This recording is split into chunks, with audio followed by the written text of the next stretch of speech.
Pues muy buenas tardes a todas y a todos. Continuamos en el segundo día de este Congreso Interdisciplinario de Ciencias Antropológicas.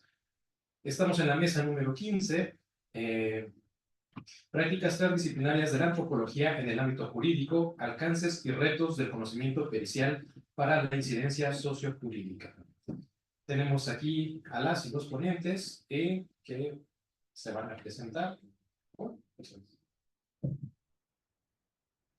Gracias. Bienvenidos y bienvenidas. Esta es la mesa número 15, prácticas transdisciplinarias de la antropología en el ámbito jurídico, alcances y retos del conocimiento pericial para la incidencia sociojurídica. Mi nombre es Sofía Huerta Noguera y conmigo están mis compañeros Fernanda Vargas Olvera, Verónica Itzel Ramales Zacarías y Raúl Ángel Cruz Fiscal. Gracias. Pues bueno, la primera mesa está, más bien el primer tema está dedicado al amicus curiae y conocimiento antropológico para el acompañamiento académico y político. Posibilidades y retos de Fernando Vargas Olvera. Entonces me voy a permitir leer una pequeña semblanza.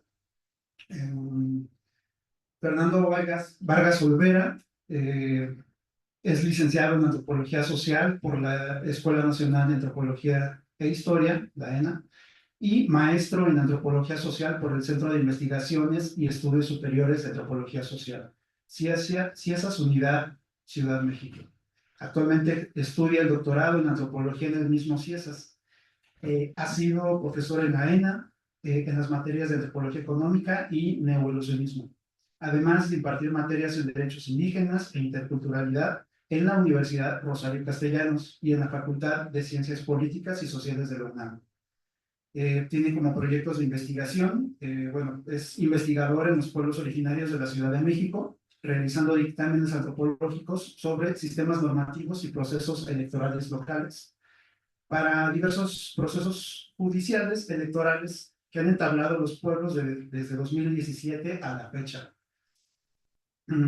Para el trabajo de investigación doctoral, Fernando Vargas ha realizado un trabajo de acompañamiento con los consejos de gobierno de San Luis Tlaxialtemalco, Xochimilco y San Andrés Totoltepec, en Tlalpan.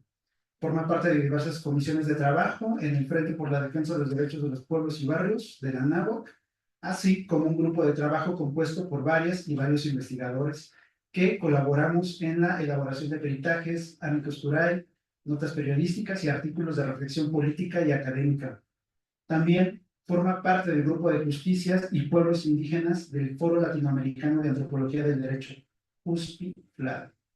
Y bueno, como principales publicaciones, resaltan algunos temas sobre pluralismo jurídico e interlocución antropológica y jurídica de peritajes antropológicos, conflictos obreros en sociedades en transición a la industrialización y los impactos de las identidades originarias en procesos de judicialización electoral, que bueno, pueden consultarse en su página de Academia EDO. Y bueno, Fernando, adelante.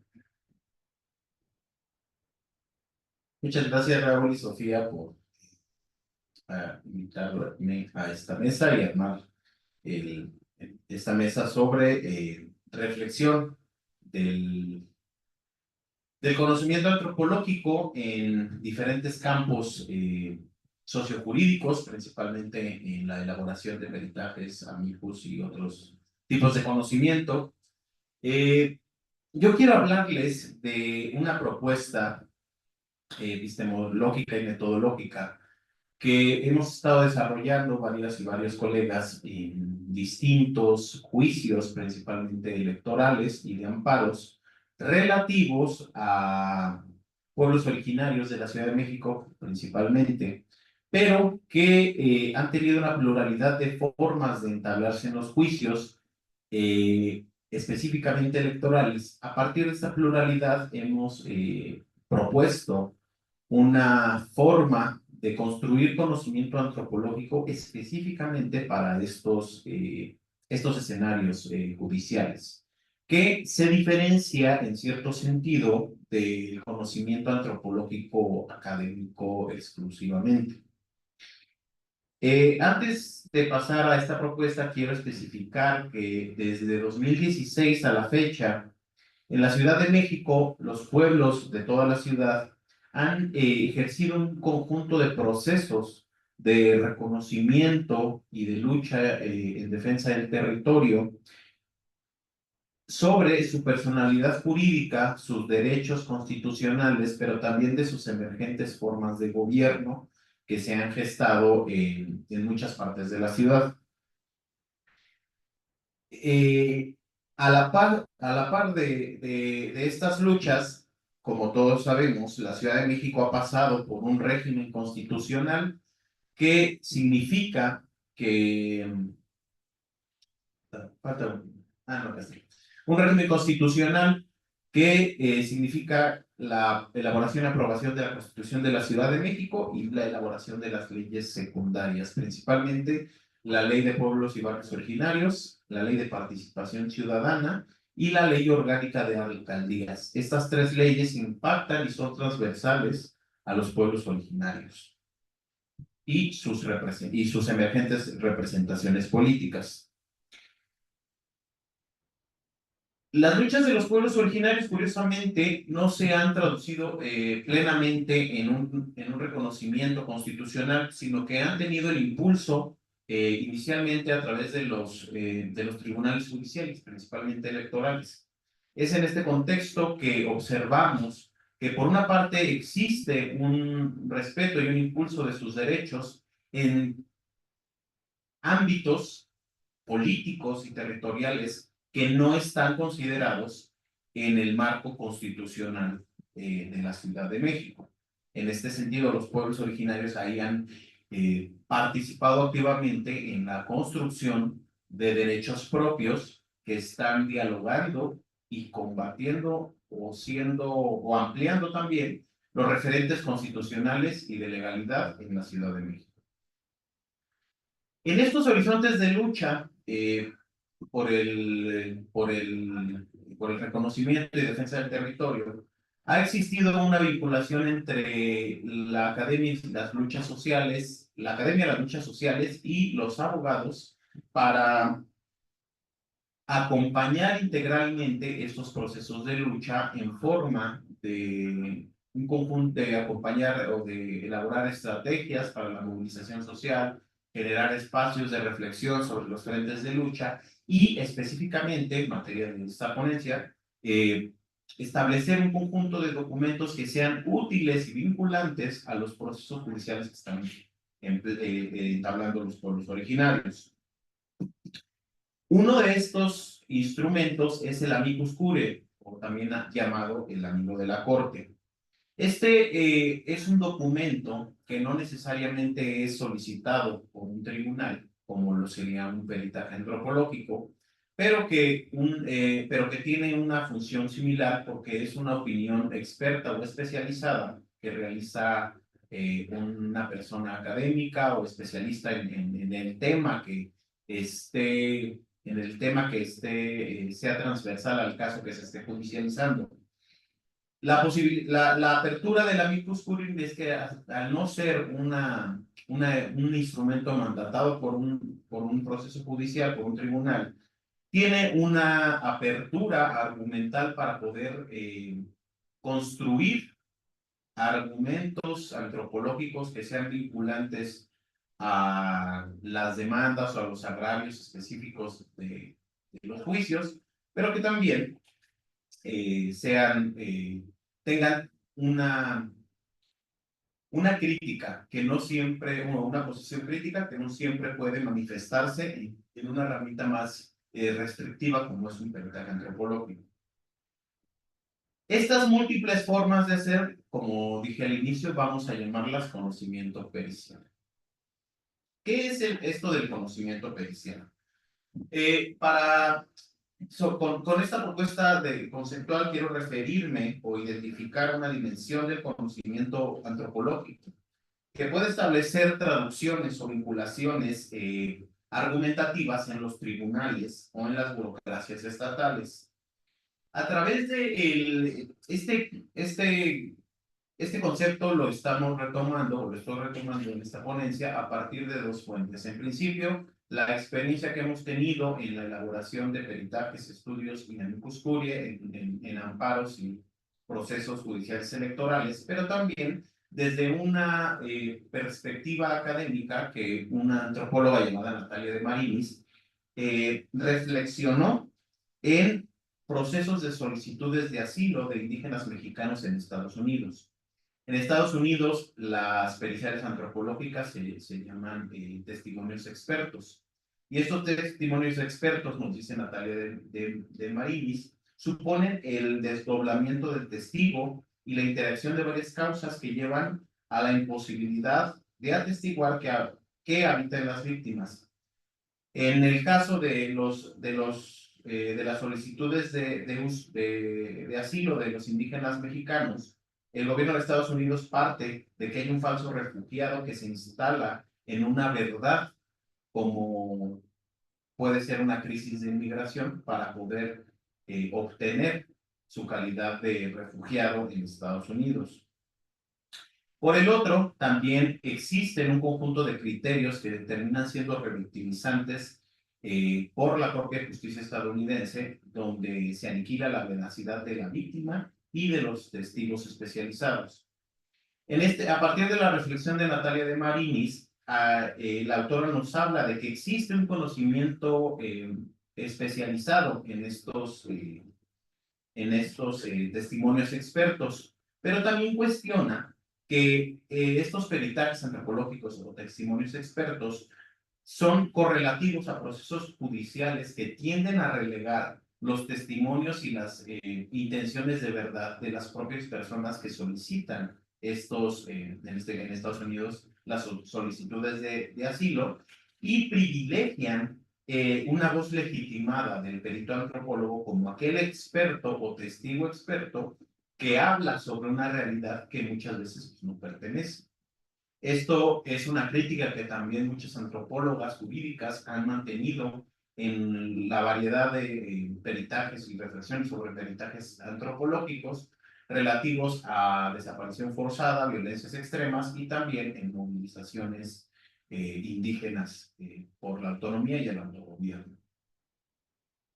Natalia de Marinis acuña una definición de conocimiento experto que quiero retomar para esta ponencia. Nos dice que el conocimiento experto implica no solo aportar datos importantes del contexto, sino idealmente un conocimiento profundo del lugar y procedencia del solicitante, en este caso de asilo en Estados Unidos. La definición de Natalia de Marinis me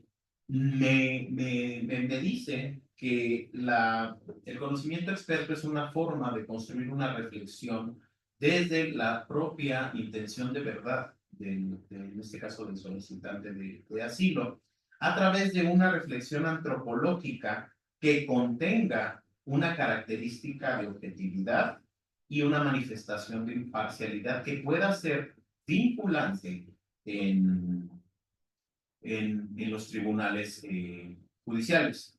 Con esto no quiero determinar que el conocimiento pericial tenga que partir de una posición de objetividad e imparcialidad. ¿Por qué? Porque parte de la argumentación crítica que tenemos sobre los peritajes es que esta intención o esta característica de objetividad y de imparcialidad son más bien cualidades del derecho estatal y de los campos judiciales que terminan siendo para los antropólogos argumentaciones ilusorias, donde se sigue reproduciendo un status quo al declarar a priori o como parte integrante de un peritaje antropológico una dimensión objetivista y de imparcialidad. Como antropólogos jurídicos podemos jugar dentro de las reglas de la legalidad estatal, pero siempre manteniendo un compromiso con aquellas personas, sujetos individuales o colectivos que entablan los juicios. La objetividad y el posicionamiento no necesariamente están peleados. Si es que desde la misma producción de conocimiento pericial se mantiene una perspectiva crítica tanto a la legalidad del Estado como también a las mismas acciones y estrategias de los sujetos que entablan estos juicios. Cabe destacar que ambas posiciones, desde la perspectiva de esta ponencia y del conocimiento pericial que estamos proponiendo, tienen que establecerse mediante un diálogo continuo, no solamente sobre la estrategia judicial, sino también sobre los mismos contenidos de los diferentes, las diferentes formas en que se pueda manifestar el conocimiento pericial. En el campo electoral, la segunda fuente de donde se alimenta esta propuesta de conocimiento pericial es muy sugerente. ¿Por qué? Porque desde 2018 la justicia electoral aquí en México ha impulsado una forma de juicio que se llama el juicio de carácter intercultural. A través de este juicio, que está relacionado con el reconocimiento del pluralismo jurídico en la justicia electoral, se han empezado a solicitar un conjunto de estudios antropológicos que puedan acompañar los diferentes procesos judiciales que entablan las poblaciones indígenas, principalmente poblaciones que desde el 2011 a la fecha han recurrido a la justicia electoral para poder impulsar sus derechos político-electorales, para cuestionar los métodos electorales que estaban fuertemente controlados por partidos políticos, establecer nuevas formas de gobierno y construir una jurisdicción territorial que esté relacionada con este impulso de autogobierno y autonomía. En este caso, una de las características del juicio de carácter intercultural y de la misma justicia electoral es que no había una consolidación de cómo solicitar o de establecer un criterio para solicitar los estudios antropológicos. Entonces había una variedad de formas y solicitudes de estudios antropológicos. Podrían ser peritajes antropológicos, dictámenes, estudios, diligencias, investigación de vestigios. Es decir, mandataban un conjunto de estudios antropológicos que tenían una dimensión pericial, que eran una opinión, un testimonio experto, pero que derivaban de peritajes antropológicos que tenían que tenían vinculatoriedad en otras materias del derecho estatal, como es el derecho penal. Entonces, a partir de la justicia electoral, nosotros empezamos a cuestionar de que esta misma pluralidad de criterios de solicitud que establecen los tribunales electorales también es correlativa a las formas y aproximaciones distintas de cómo construimos conocimiento antropológico hacia los tribunales judiciales. Una de estas formas de conocimiento va a ser el amicus curiae, que quiero explicarlo en función de un juicio entablado por un pueblo originario aquí en Ciudad de México en contra de la convocatoria de una política pública llamada el presupuesto participativo en 2023 y 2024. Desde marzo del 2023, el Instituto Electoral de la Ciudad de México inició la convocatoria para pueblos, diferenciada para pueblos y barrios originarios, y otra para unidades territoriales que son fraccionamientos o colonias. Para pueblos y barrios originarios específicamente, había hecho la convocatoria de que los proyectos participativos serían deliberados mediante actos deliberativos correspondientes a los mismos sistemas normativos de los pueblos y barrios originarios. El caso específico es que el pueblo de San Andrés Totoltepec, para marzo de 2023, emitió una convocatoria para poder hacer una asamblea y elegir entre la asamblea el proyecto participativo que quedaría para los 2 años consecutivos. Uno de los criterios que estableció San Andrés Totoltepec fue que esta asamblea solo tendría el acceso para habitantes reconocidos como originarios en la delimitación jurisdiccional del Consejo de Gobierno Comunitario, que es el casco del pueblo, y que electoralmente se circunscribe aproximadamente como a 8 secciones electorales. Muy pronto, después de la emisión de esta convocatoria, vino un conjunto de impugnaciones que fueron aceptadas y resueltas por el Tribunal Electoral local, y después impugnadas hacia la sala regional. Tanto la sala regional como el tribunal electoral se encontraron en un problema. Porque por una parte la convocatoria del Instituto Electoral de la Ciudad de México reconocía los sistemas normativos para los actos deliberativos, pero por otro lado no aceptaba el criterio que había establecido San Andrés Totoltepec y que estaba relacionado con su normativa interna, que se llama el Estatuto de Gobierno de San Andrés Totoltepec. Entonces se encontraban con una contradicción. ¿Cómo hablar de una política pública que reconoce interculturalidad y pluralismo jurídico en la deliberación para sus proyectos, pero detiene y judicializa y a la vez no reconoce que un pueblo está estableciendo su propia normativa y que entra en conflicto con los mismos derechos políticos de aquellos que no son originarios, pero que residen en las mismas secciones electorales donde aplica esta asamblea?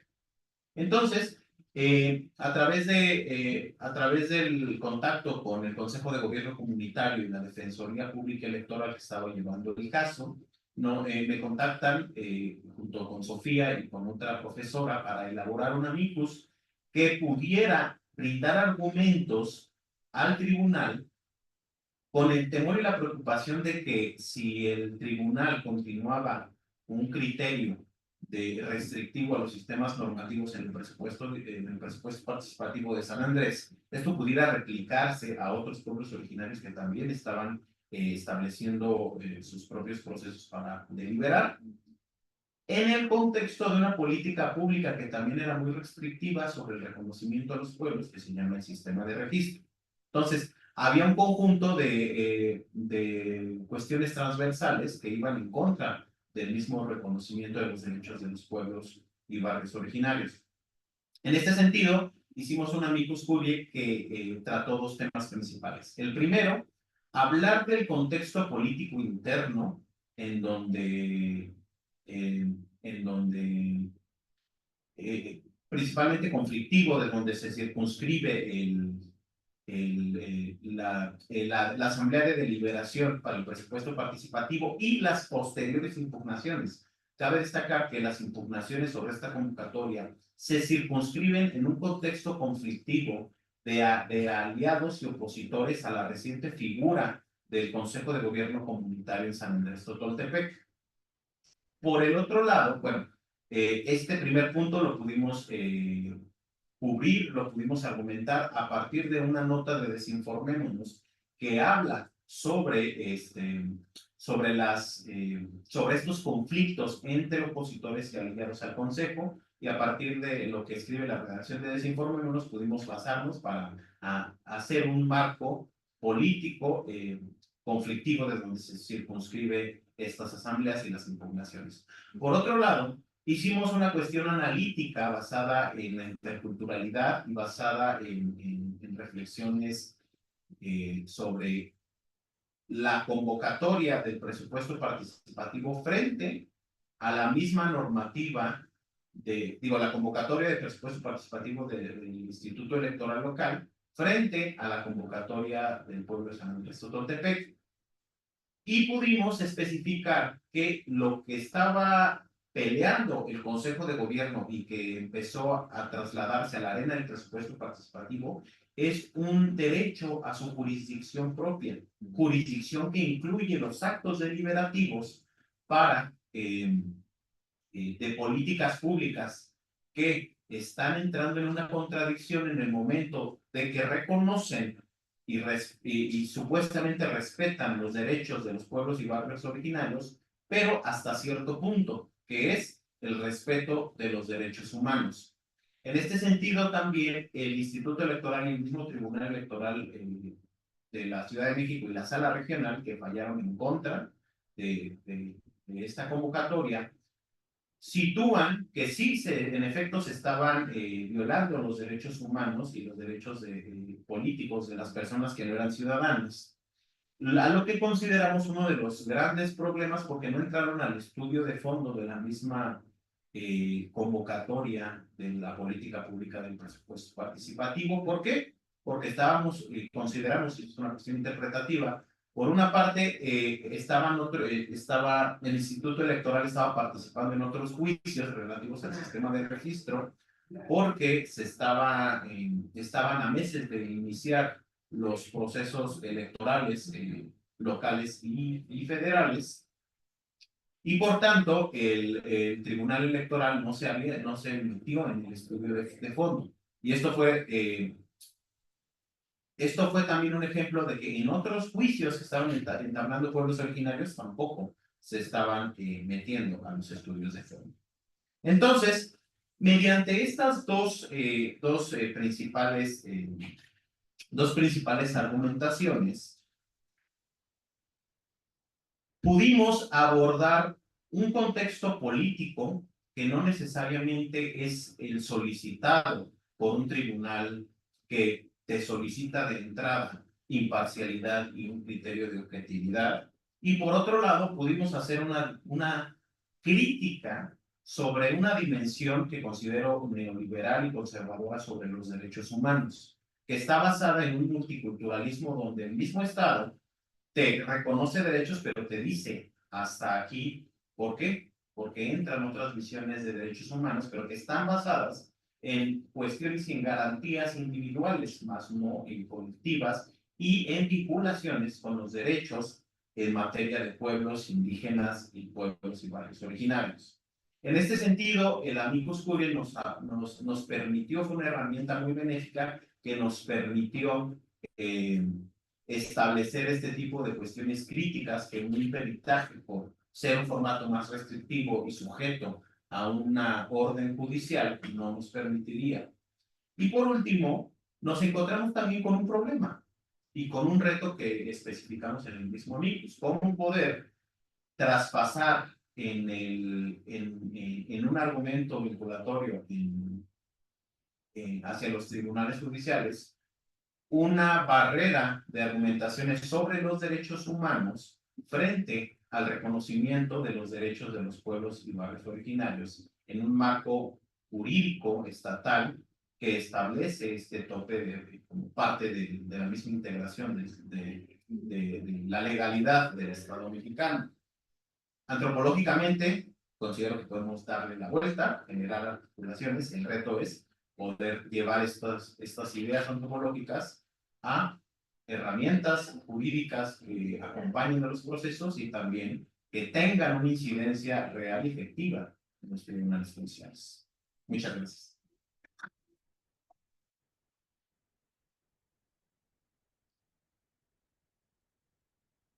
Gracias, Fernando. Sí, pero específicamente creo que también uno de los puntos de ese Amicus en especial fue precisamente en cómo es que el estudio de fondo carece de una perspectiva intercultural, pero no solo eso al momento de juzgar, sino también en cuanto al mismo presupuesto participativo, ¿no? Y cómo es que la política pública necesariamente necesitaba esta perspectiva intercultural para poder diferenciar entre cuál es el ejercicio de este instrumento de participación ciudadana, ¿no? O sea, y que fuera dividido de alguna manera, ¿no? O sea, uno para que fuera exclusivamente para las personas originarias, para beneficio del pueblo, y por el otro, si pudiera haber la posibilidad de que se construyera otro tipo de ejercicio, un ejercicio similar, pero para el resto de las personas que viven en San Andrés Ocotlán, pero que no son ciudadanas, y que además, eso ya habíamos visto, que sí se ocurría, pero había un problema, ¿no? O sea, en cómo se había diseñado de origen el presupuesto participativo.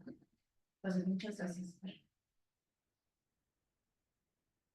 Muy bien. Continuamos con nuestra mesa. Me toca presentar a Sofía Huerta en su ponencia titulada Aportes para evaluar la aplicación de consultas indígenas sobre desarrollo inmobiliario y ordenamiento territorial en la Ciudad de México. Quiero leer una pequeña semblanza de Sofía Huerta Noguera. Ella es egresada de la licenciatura en periodismo en la Escuela de Periodismo Carlos Septién García y licenciada en antropología social por la ENA. Actualmente es maestrante de antropología en la UNAM y profesora por asignatura en la ENA. Fue galardonada con el premio compartido a la mejor tesis de licenciatura Fray Bernardino de Sahagún 2022 y otorgado por el INA, con la tesis titulada Luchas por los bienes comunes y autodeterminación tecnológica en Abasolo, Chiapas. Fue auxiliar de peritaje en los casos de Chilón y Cintalá, en Chiapas.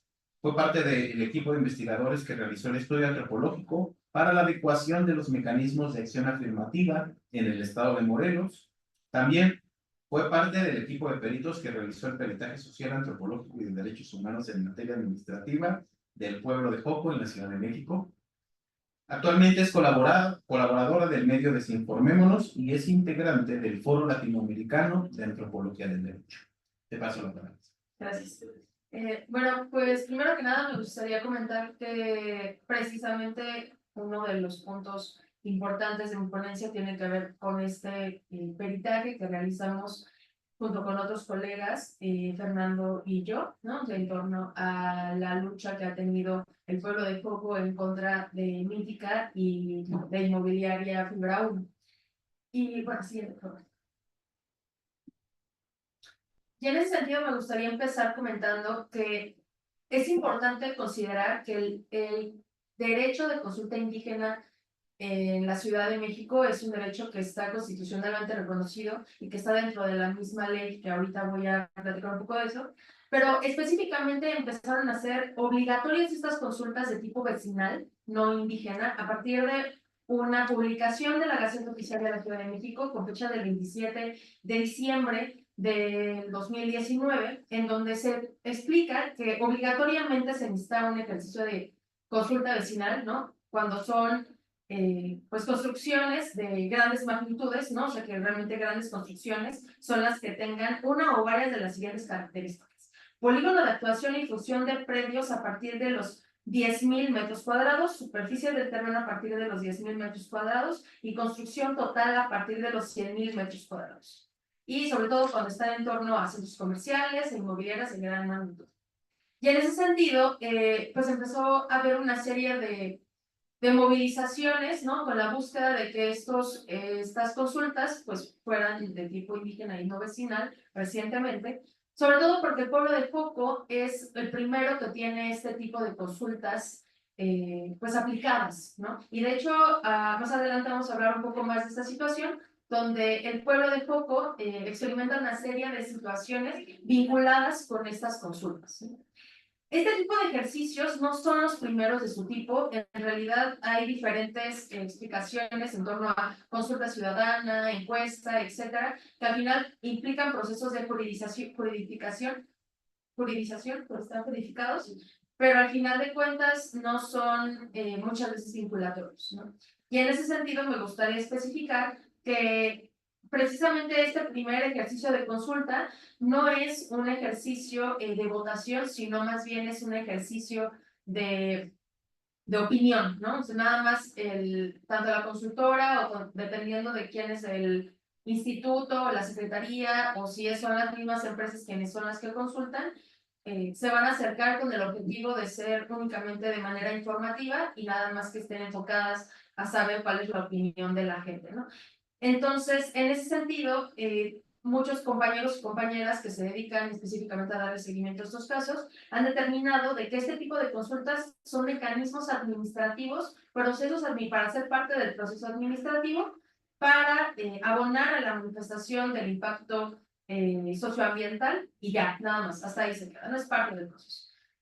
En el caso del Joco, estas medidas de mitigación además no se van a cumplir en algún punto y cuando nosotros entramos a trabajar poco dentro del peritaje, empezamos a darnos cuenta de que hay una serie de condiciones que implican confusión, ¿no? Y esto también tiene que ver sobre todo con cómo son los mecanismos que los pueblos pueden tener para ponerle freno a estos tipos de construcciones y del boom inmobiliario, ¿no? Y en ese sentido, por desgracia, como se ha conocido mucho en la Ciudad de México, no hay un programa de ordenamiento territorial y tampoco hay uno general de desarrollo que nos permita, no solo a nosotros como habitantes de la ciudad, sino a los pueblos y barrios originarios, tener mecanismos legales para poder poner el freno a estos procesos. Entonces, actualmente existe una nueva ley ambiental donde sí se justifica la existencia de estas consultas vecinales como lo que acabo de explicar, ¿no? O sea, como parte de la manifestación de impacto socioambiental, pero no son parte necesariamente de la toma de decisiones y de la participación ciudadana activa. y bueno, me parece que eso es importante mencionar. Siguiente, por favor.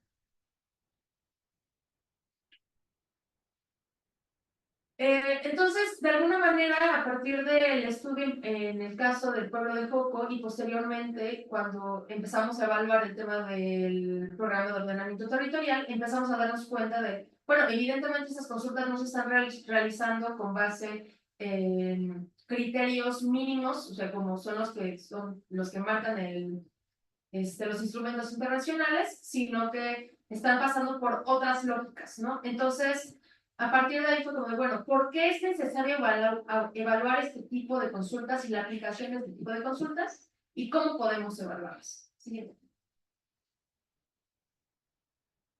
Entonces, antes de comenzar, me gustaría como nada más hacer un breve, pues, recuento rapidísimo sobre qué pasa con el tema de la consulta indígena. En realidad, el nombre de la consulta es Derecho a la Consulta y el Consentimiento Previo, Libre, Informado y Culturalmente Adecuado. Es el nombre completo, por así decirlo, del derecho, ¿no? Y es un derecho fundamental de los pueblos originarios que también está, bueno, indígenas, que está vinculado con otros derechos como autonomía, libre determinación, autodeterminación dentro de sus territorios, ¿no? Este derecho es conocido, que está al mismo tiempo reconocido por los instrumentos internacionales, como el Convenio 169 de la OIT, declaraciones de la ONU, de la OEA, además de todo el entramado del Sistema Interamericano de Derechos Humanos. Dentro de la Constitución no está per se o sea, que en algún punto del segundo constitucional diga, o sea, derecho a los pueblos a una consulta frente a un montón de situaciones, en realidad no existe, pero a partir de las reformas del 2011 se considera que es algo obligatorio que tiene que hacer el Estado mexicano. En la Constitución Política de los Estados Unidos Mexicanos, nada más en el artículo constitucional se menciona la obligatoriedad del Estado de consultar cuando son planes nacionales de desarrollo, estatales o municipales, pero en la Ciudad de México, en el artículo, bueno, en el entramado del artículo 57, 58 y 59, donde se reconocen los derechos de los pueblos y barrios originarios, ahí mismo implica también el tema de la consulta, que formalmente está en la ley reglamentaria, que es la Ley de Derechos de Pueblos y Barrios Originarios y Comunidades Indígenas, específicamente en el artículo 25. Es importante determinar desde el principio de la evaluación de este tipo de instrumentos que depende muchísimo quién realiza la consulta y por qué se realiza la consulta. Puede ser que lo realice la empresa a través de una consultora al momento de contratarla. Puede ser también el Estado mexicano, puede ser también secretarías, SEDEMA, Semarnat, etcétera, etcétera. Entonces realmente hay que comprender que hay una complejidad detrás en la evaluación de este tipo de instrumentos. Siguiente. Entonces, en el caso del programa de ordenamiento territorial, empezamos a darnos cuenta, o sea, de que sí se había realizado un tipo de instrumento consultivo, ¿no? O sea, tanto a nivel vecinos, ¿no? O sea, ciudadanía, o sea, que realmente son un tipo de consulta pública, pero también habían realizado indígenas. O sea, entonces ahí había un tema de comprender qué era lo que se había preguntado, si había información completa al respecto, entonces buscamos información a través de dos medios, ¿no? O sea, el primero que fue a través de los informes que dio Martí Batres, ¿no? Cuando dio a conocer el programa de ordenamiento territorial, y que están basados de alguna manera con un seguimiento que va desde el 2022 hasta parte del 2023, ¿no? O sea, son casi 6 o 7 meses de consultas, ¿no?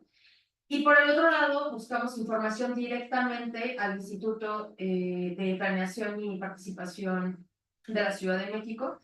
Y ahí es donde empezamos a darnos cuenta de que no había información completa de ninguna de los dos. O sea, que estaba muy desfasada, ¿no? No había datos concretos de que efectivamente se hubiera realizado y en qué lugares, ¿no? A partir de ahí empezaron una serie de preguntas que después realizamos en campo y nos permitió darnos cuenta de que había una serie de condiciones que estaban raras, ¿no? O sea, había etapas que no se habían completado y había situaciones que implicaban trabajo más arduo, ¿no? En campo, o sea, entrevistas, acercarnos con la gente, etc. Y en ese sentido, por ejemplo, en el caso de los informes del gobierno de la Ciudad de México, decían que habían realizado 1,362 actividades en torno a la consulta. O sea que en realidad ese tipo de actividades eran pláticas, reuniones, o sea, poner stands y poder hablar de eso, etcétera, etcétera, donde se informara a la gente. De estas, 1,362, 1,245 eran consulta pública y 117 eran consulta indígena. Y al mismo tiempo pedimos la misma información, como ya les mencioné, a través de transparencia, y ahí nos dijeron que no habían sido 117 consultas, sino 161. Y en ese sentido empezamos a darnos cuenta de que teníamos que preguntar ya, o sea, de cuáles eran los lugares donde no habían realizado, y donde sí, y donde no habían realizado este tipo de consultas. Esta información la vierto en un reportaje que realicé para Desinformémonos a principios de este año, en enero del 2024, por si quieren revisarlo. Y que aquí sí, o sea, sí tengo más datos y más entrevistas y más declaraciones, sin embargo, por cuestiones de tiempo, nada más voy a retomar uno en específico. Que es este caso de un compañero del pueblo de Santiago, Zapotitlán, de la alcaldía Tlalpan, donde él dice que sí hubo un proceso de consulta indígena, o sea, de alguna forma, ¿no? Porque se acercaron, sin embargo, se quedaron con la promesa de que las etapas se iban a realizar todas al mismo tiempo en ese pueblo y con esas personas. Es decir, para realizar ese tipo de consultas, sobre todo también las indígenas, hay entre 4 o 5 etapas. La primera, que es un acercamiento en donde se va a buscar el diseño de cómo se va a realizar la consulta. Después hay un proceso de informativo, después uno deliberativo y después uno consultivo. En todos estos procesos, lo que nos empezaron a contar las personas de Santiago Zapotitlán es que pues no se habían acercado de manera directa, ¿no? O sea, que no había ido directamente al instituto, sino a través de otras personas que no se habían enterado de que el programa de ordenamiento territorial se iba a realizar, sino porque habían pegado al parecer un cartel en las afueras del pueblo y que alguien tomó una fotografía y que eso implicó pues meterlo en WhatsApp y en Facebook y etcétera. Y nos empezaron a decir esto que está en la presentación, ¿no? Dice el compañero, estábamos en proceso de consultarnos. Nos iban a consultar acerca de qué opinábamos. Nos iban a presentar ambos documentos, el PGOT y el PGOT y el PGD. Y así mágicamente a los 2 días ya nos presentaron a la reunión que teníamos programada. Solo nos enteramos que habría una especie de consulta días después, la cual no fue así porque no fue convocada abiertamente hacia todo el pueblo, solo con algunas personas alineadas a sus intereses, tanto habitantes de algunas colonias irregulares, por cierto, y con personal de la alcaldía.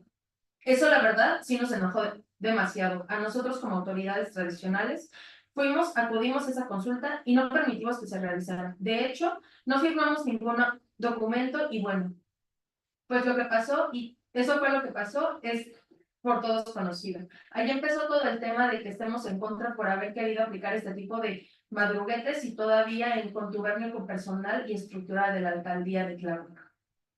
Siguiente, por favor. En el caso, del pueblo de Joco, también notamos este tipo de situaciones donde no hay información específica, donde hay cortes en las etapas, donde las fases no se terminan de realizar, pero sobre todo no hay procesos que den seguimiento a la exigencia y a los intereses de la gente, ¿no? Y en ese sentido, para este seguimiento, que es la respuesta a, bueno, el peritaje, que es una respuesta a este amparo que promovió el pueblo a principios del 2021 y que siguió en el 2022 y hasta apenas en el 2023 obtuvieron hasta apenas hace unos meses tuvieron una respuesta negativa, por desgracia. El objetivo era encontrar el tema de por qué estas consultas pues no se habían realizado de manera indígena sobre todo, pero también queríamos saber qué era lo que pensaba la gente en torno a un elemento que es fundamental, que es la destrucción de la calle de Real de Mayorazgo. Porque la destrucción de la calle de Real de Mayorazgo es una medida de mitigación que al parecer fue consultada. Entonces, ahí era fundamental comprender cómo es que había pasado el tiempo, ¿no? Y en ese sentido se realizaron tres líneas del tiempo. La primera, que es la línea del tiempo de la construcción de Mítica, después los tiempos y respuestas y acciones del pueblo, y por último el proceso de consulta. Por último, la información que utilizamos fueron entrevistas, una breve encuesta, documentos del expediente del caso que muy amablemente el abogado Arturo Aparicio nos facilitó y nos permitió también observar y tener ordenados, archivo hemerográfico y documentos que obtuvimos nuevamente a través de la plataforma de transparencia.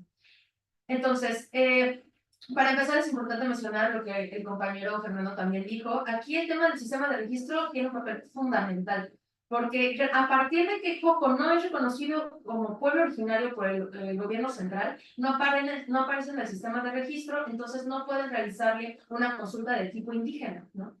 Entonces, pasan una serie de situaciones que violentan al mismo tiempo la transcripción del pueblo, ¿no? Y que están vinculadas, sí, con el derecho a la consulta indígena, el consentimiento, la autonomía y libre determinación, y autodeterminación sobre todo el territorio. Siguiente. Entonces, en la siguiente diapositiva tenemos las líneas del tiempo donde podemos observar, sobre todo, 5 puntos importantes, ¿no? Uno, que es el ejercicio de opinión del INE, un ejercicio que el pueblo hizo, donde hubieron por lo menos 400 firmas de las personas del pueblo para decir, nosotros no queremos tala de árboles, nosotros no queremos que se realicen estas construcciones sobre la calle de Real de Mayorazgo. Posteriormente, la del color azul, que habla del momento donde se realiza un presupuesto participativo, que es fundamental en este proceso, porque a partir de aquí hay una confusión total de esto. Sí, por favor. Ahora, esas son las imágenes, la anterior eran las imágenes de cómo cambió visualmente la calle de Real de Mayorazgo. Entonces, esa es ahí está la línea de color amarillo, perdón, rosa. Después, el marco de color azul, donde podemos observar en la línea del tiempo de Joco, y determina en junio del 2020, donde hay una ruptura del cómo se llevó a cabo dónde se llevó a cabo el presupuesto participativo en el pueblo, y en qué fechas, y que al mismo tiempo está de la mano con unas medidas de mitigación que ya se habían realizado, que curiosamente habían pasado meses después de que hubiera ocurrido la primera etapa de esta consulta vecinal que realizó una consultora que se llama STAF, y a partir de ahí hay una serie de situaciones en la última línea de la consulta, ¿no? O sea, la línea del tiempo de la consulta, donde podemos ver que también, conforme van pasando las etapas, van pasando cosas con relación al pueblo y con relación a las fechas de construcción. Se empiezan a meter tapeales, se empiezan a hacer excavaciones profundas. Entonces, mientras están haciendo la etapa de la consulta, están construyendo, ¿no? O sea, conforme están construyendo Mítica y rompiendo pues sí, básicamente la calle, destruyendo la calle, hay un aumento también del número de personas que se supone que van a esta consulta, ¿no? Para poder comprender cómo se llevaron a cabo estas consultas, nos acercamos a la gente, también preguntamos a diferentes personas, realizamos una encuesta donde la mayoría de la gente dijo que efectivamente no se había realizado de manera previa, pero también nos dijeron la información que estaban dando, ¿no? Era información cortada, no se entendía, y lo que les decía de estos momentos de presupuesto participativo y cómo es que se llevaron a cabo las consultas y al mismo tiempo las medidas de mitigación, habla de una confusión. La gente empezó a tener muchísima confusión de cuándo se habían llevado ciertos procesos, ¿no? Siguiente. Entonces, por último, empezamos a notar que en el caso del pueblo de Joco, la consulta no fue evidentemente de tipo indígena, tampoco en ninguna de las fases, ¿no? Y en ninguno de los procesos de la construcción de al menos 10 años de Mítica. El escenario hay un escenario de desinformación generalizada, no hubo acercamiento formal a las autoridades del pueblo, sobre todo a la asamblea. Y bueno, con esta información de que la gente ya tenía un proyecto ya hecho, ¿no? O sea, un proyecto de medidas de mitigación ya hecho. Y bueno, este momento es importante donde nos dimos cuenta que en las etapas donde se realizaron estos procesos fueron fuera del pueblo y transeúntes que no tenían INE, ¿no? O sea, personas que eran trabajadoras de la zona, de la SEP, de Centro Coyoacán, de la Cineteca, de otras oficinas. Siguiente. En ese sentido, empezamos a darnos cuenta que estas maneras de cómo se opera la consulta de tipo vecinal, ¿no? O sea, o de tipo popular y no indígena en la Ciudad de México, sobre todo en los casos de Joco, del PGOT y del el PGD, nos damos cuenta que la información es aislada. O sea, se llevan a cabo procesos informativos de manera aislada, las etapas se sienten cortadas, no son con las mismas personas, ¿no? Estas fases se realizan, digamos, ni siquiera acercándose a las autoridades tradicionales, tampoco a través de asambleas comunitarias. En ambos casos, las etapas y o fases no fueron deliberativas tampoco, donde podían hablar, discutir sobre cómo es que buscaban que estas medidas se realizaran o cómo es que el PJT se tendría que contemplar. Y bueno, en general, siguiente punto. En general, y para terminar, las consultas indígenas no son prioridad para el gobierno de la Ciudad de México. O sea, en cambio, buscan que estas consultas vecinales sean ejercicios legítimos de participación ciudadana, donde se contemplen a los pueblos de la misma manera en la que se contemplan a las colonias, y eso no implica una perspectiva intercultural. Esto también al mismo tiempo violenta sus derechos a la libre determinación, autonomía y jurisdicción de sus territorios. Con la Ley Ambiental de la Ciudad de México, se busca consultar para levantar opiniones únicamente sobre medidas de mitigación y no para frenar el desarrollo inmobiliario en los pueblos. Evaluar consultas para resaltar los procesos urbanos que abonan a la desigualdad y segregación histórica que han vivido los pueblos y barrios originarios. Asimismo, dar cuenta de la necesidad de consultas indígenas sobre toda actividad, acción o plan que les afecte y violente sus derechos. Y por último, no solo de esta manera se puede evitar que se violenten los derechos indígenas, ¿no? También implican otros derechos, o sea, la defensa y el reconocimiento de que la gente tiene derecho a tener acceso a la información adecuada, en los espacios adecuados, en las maneras adecuadas, pero también al tema del agua y la vivienda asequible, porque al final de cuentas, este tipo de servicios, ¿no?, terminan siendo de costos muy elevados y la gente no tiene derecho ni acceso a ellos. Muchas gracias.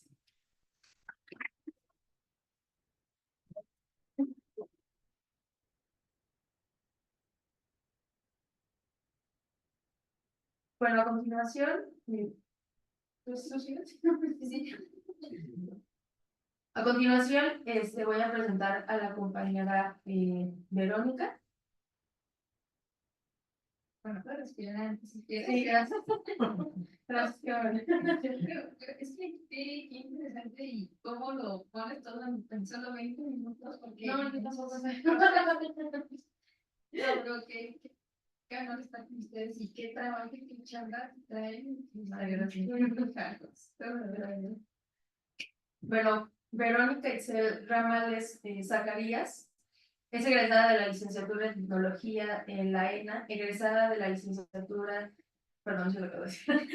Ha realizado trabajo de campo en la zona geográfica cultural conocida como el Gran Nayar, en donde se ha interesado por elaborar descripciones etnográficas de las costumbres y festividades que componen el ciclo ritual de los Nayarite, especialmente de la Semana Santa.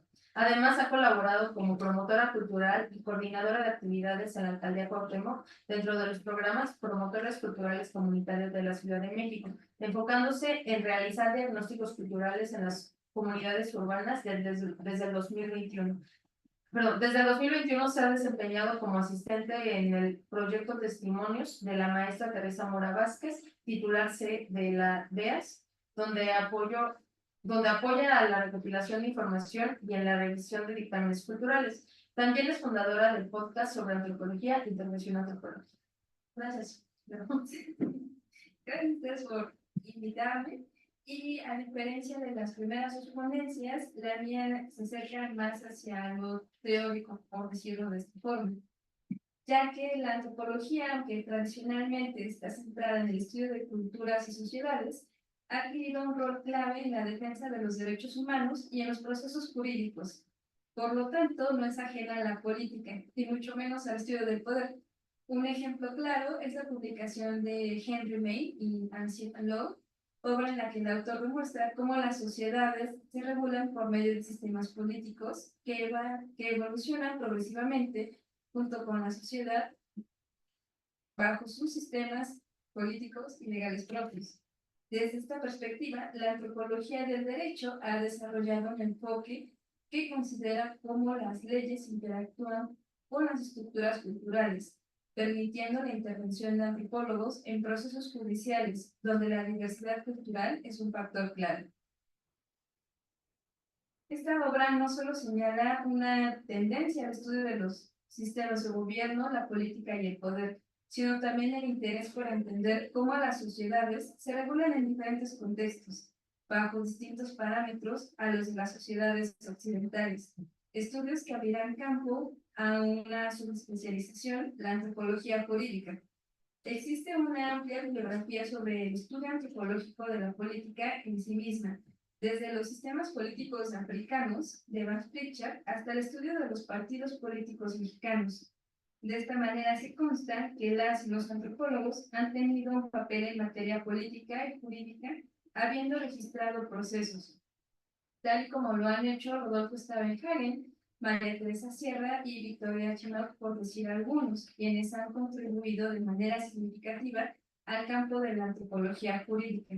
Stavenhagen, en particular, trabajó en la defensa de los derechos indígenas y examinó las normas jurídicas internacionales que pueden aplicarse a los conflictos locales en América Latina.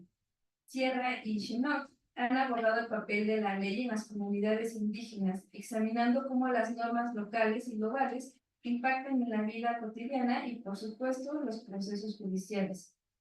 Además, Esteban Cross ha destacado la importancia de considerar las particularidades culturales en la implementación de las leyes, subrayando los sistemas jurídicos deben entenderse en su contexto social y político. Estos autores amplían la visión global de la antropología jurídica al aplicar sus principios al contexto local y sus desafíos únicos. Bajo este contexto, las funciones del antropólogo en el sistema judicial han ido transformándose, porque primero vemos cómo ha sido solamente registrar sistemas y de manera posterior comienzan a acompañar procesos que atraviesan las comunidades por medio de instrumentos legales. Estos documentos sirven para contextualizar los conflictos judiciales dentro de las prácticas culturales específicas. Los peritajes y dictámenes culturales también son medios por los cuales los antropólogos y antropólogas podemos acompañar a las comunidades en procesos, ya que tienen como fin la defensa de los individuos de una comunidad o del territorio, ya sea hablando cultural, espacial y geográficamente. Y por supuesto, la búsqueda de justicia y reparación de un daño ocasionado hacia la comunidad. En el contexto nacional, las comunidades indígenas, así como los pueblos originarios, son susceptibles de ser vulnerabilizados por agentes externos y a ser despojados, ya sea de sus territorios o de su patrimonio cultural, que puede entenderse como pinturas, tejidos, bordados, cantos, etc. Asimismo, en México, los peritajes han sido fundamentales en estos casos de despojo territorial y apropiación cultural.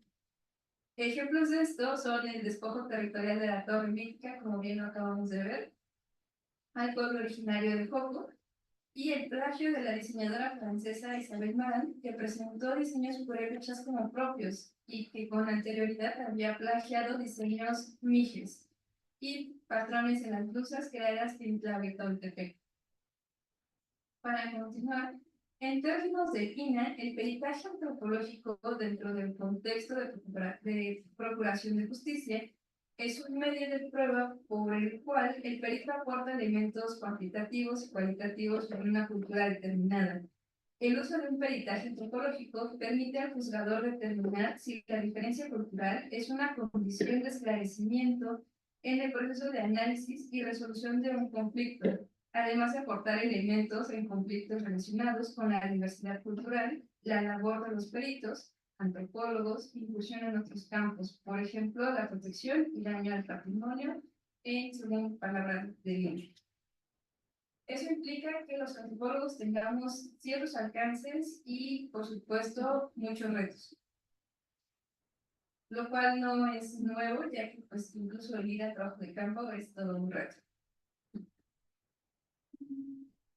No es nuevo que estén inmersos en la defensa del patrimonio y del territorio en las comunidades indígenas y o de los barrios originarios de la Ciudad de México.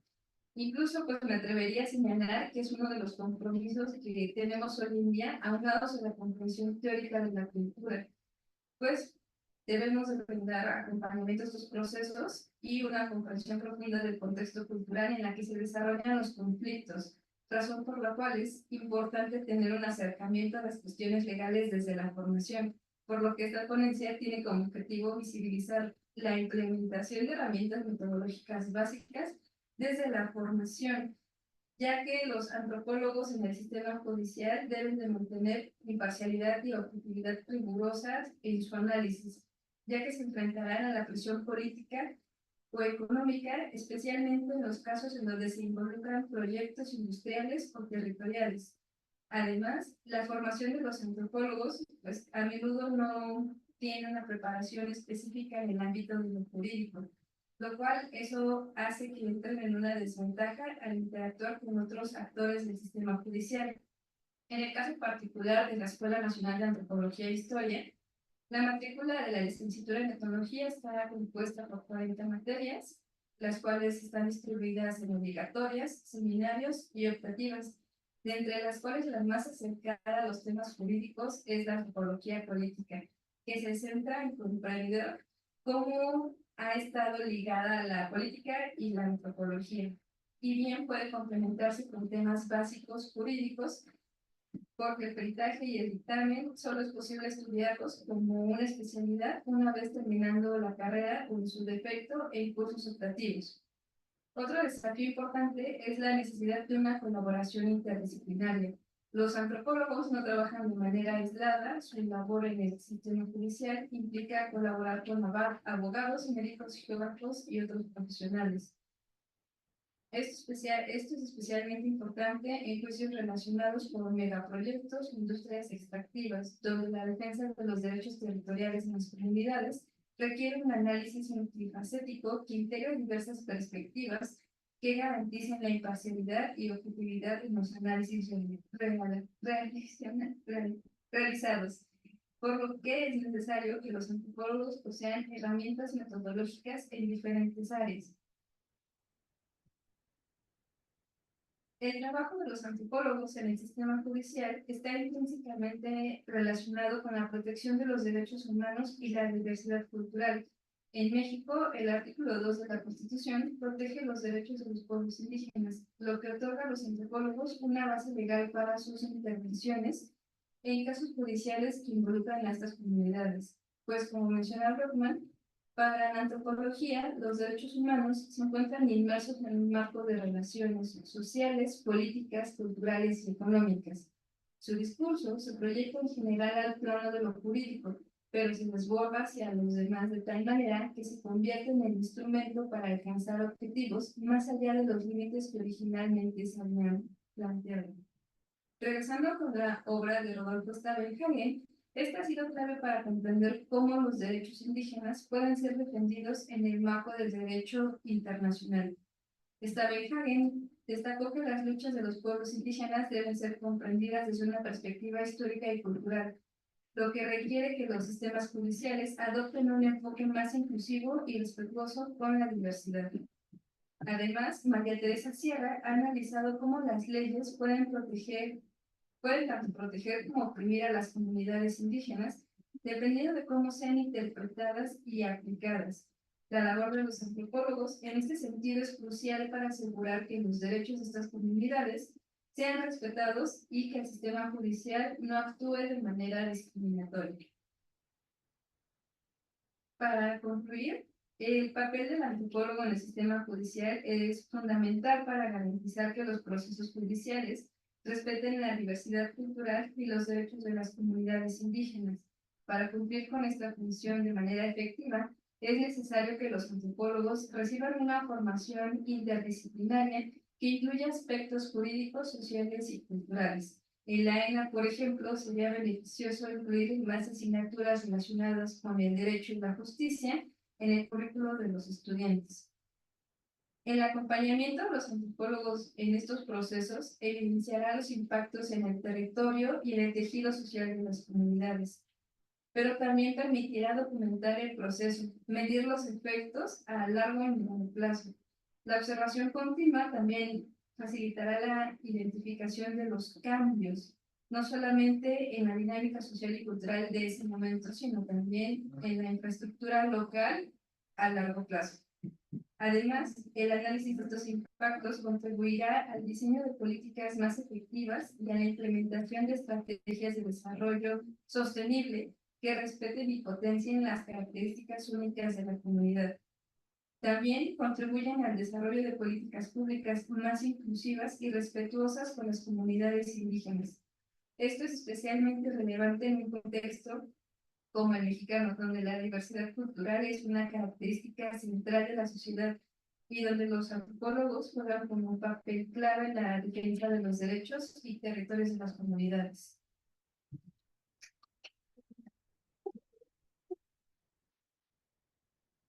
Muchas gracias, pero es muy interesante, como siempre, recordar también la lógica de más bien, o sea, de dónde viene, ¿no? O sea, de dónde vienen muchas cosas y cómo es que el peritaje de alguna manera ha sido un proceso de construcción constante, ¿no? Y que al final la profesionalización, o sea, de jóvenes y de hasta nosotras mismas, ¿no? O sea, entonces este proceso implica, yo siento, o sea, como también reconocer que en algún momento de este proceso sí nos falta como un poco de formación y que más bien es como a la viva, ¿no? O sea, como de estar con la práctica, o sea, como tengo que leer esto, tengo que saber aquello, o sea, como que siento que la formación ha sido como algo muy, o sea, bueno, de peritas antropológicas, ¿sí?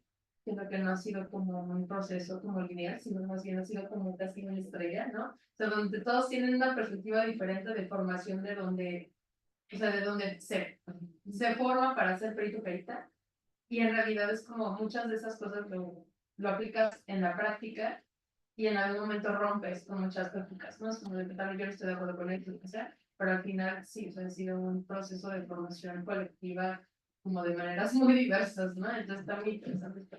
Gracias. Gracias.